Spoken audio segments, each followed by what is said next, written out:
Welcome to ভৌতিক বাংলাদেশ।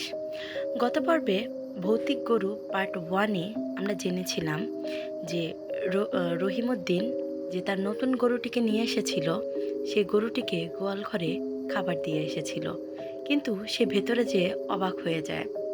চিৎকার করে তার বউকে ডাকে, বউ দেখে যাও কি ঘটনা ঘটেছে।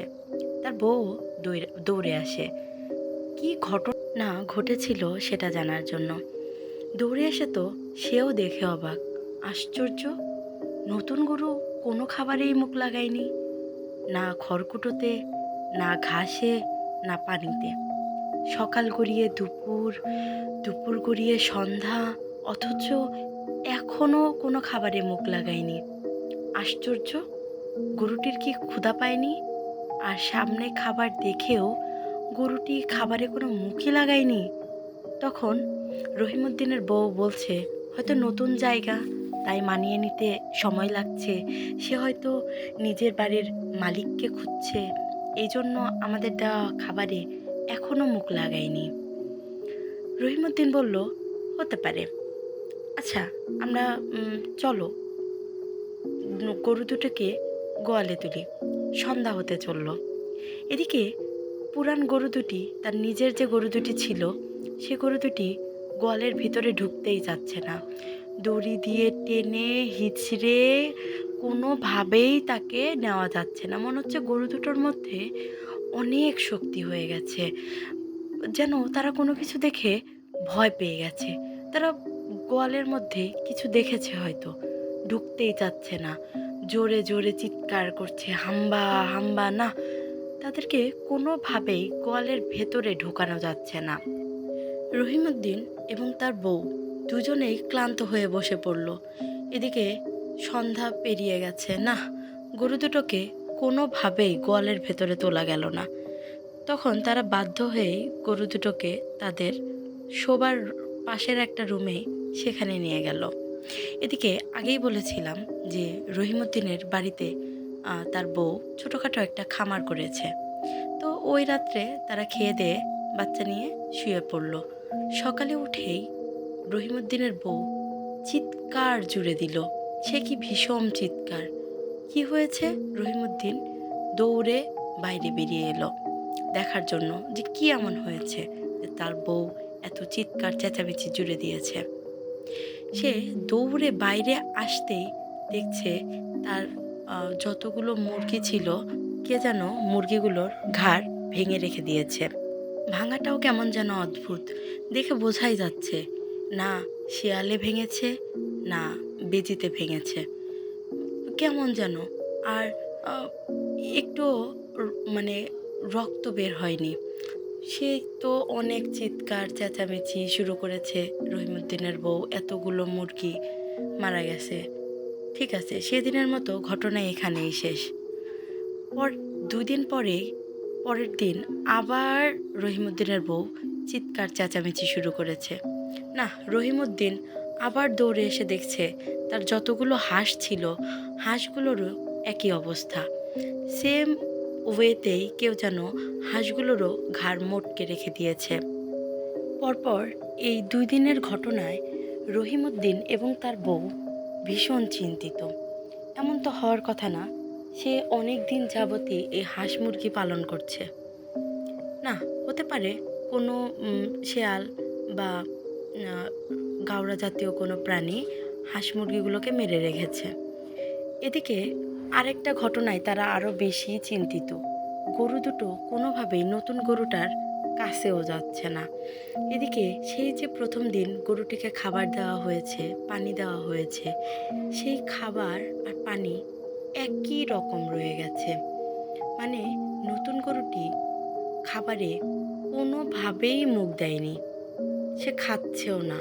আরেকটা মজার ব্যাপার, সেই দিন থেকে নতুন গরুটি একবার পর্যন্ত ডাকেনি।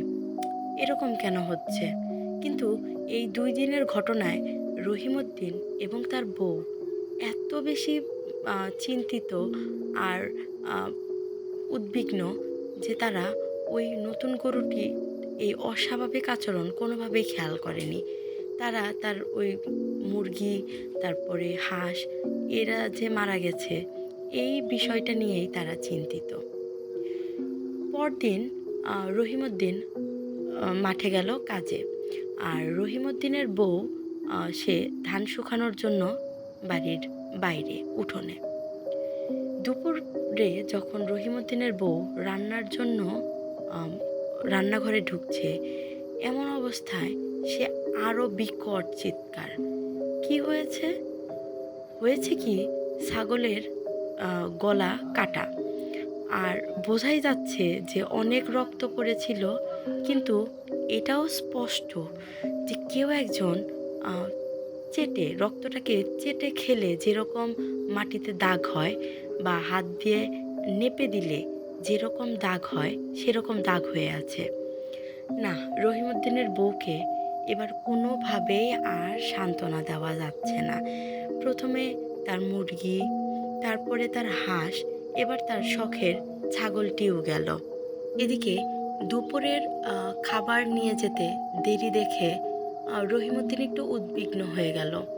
কারণ তার বউ কখনোই খাবার নিয়ে যেতে দেরিও করে না, কখনো তার ভুলও হয়নি যে এরকম কোনো দিন সে তার স্বামীকে খাবার দিয়ে আসেনি।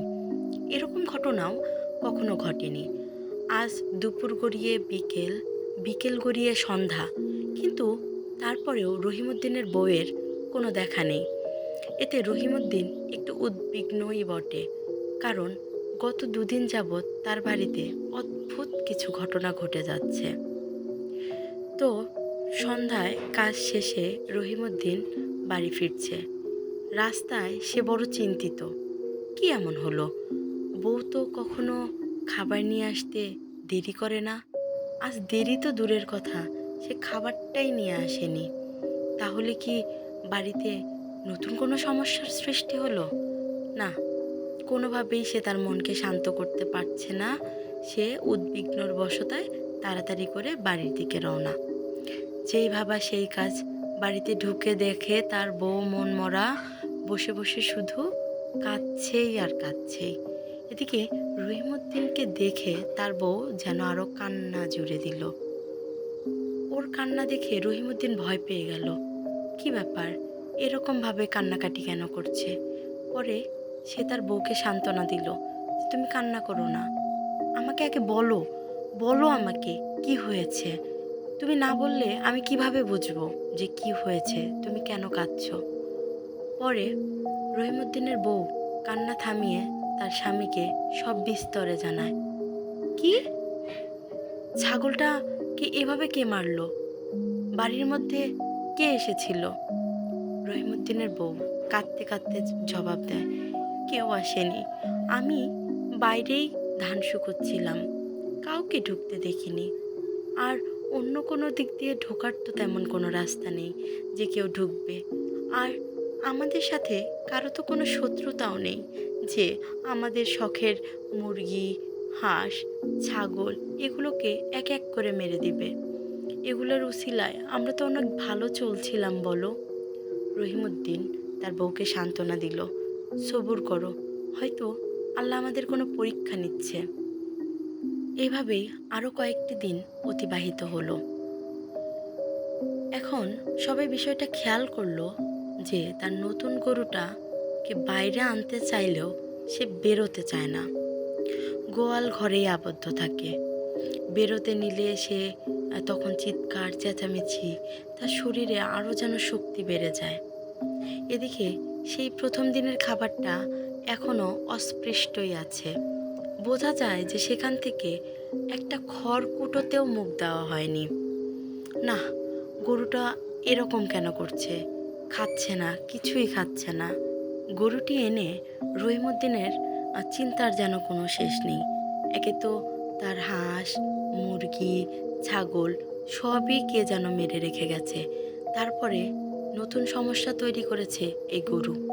না সে কিছু খাচ্ছে, না গোয়াল থেকে বেরোচ্ছে। মানে কি করবে রহিমউদ্দিন কিছুই বুঝতে পারছে না। এদিকে হঠাৎ করে বেঁধে গেছে আরেকটা কাণ্ড। কি কাণ্ড বন্ধুরা, জানতে চাও? জানতে হলে চোখ রাখতে হবে ভৌতিক গুরু পার্ট 3-তে। ততক্ষণ আমার চ্যানেলটিকে ভালোবেসে সাবস্ক্রাইব করে দিন। আর আপনাদের সঙ্গে ঘটে যাওয়া কোনো ঘটনা আমাকে যদি জানাতে চান, তাহলে ডেসক্রিপশানে আমার ইমেল দেওয়া রইল। সেখানে অবশ্যই নাম ঠিকানা দিয়ে আপনার সাথে ঘটে যাওয়া কোনো অদ্ভুত ঘটনা আমাকে জানান। ততক্ষণের জন্য ধন্যবাদ। আল্লাহ হাফেজ।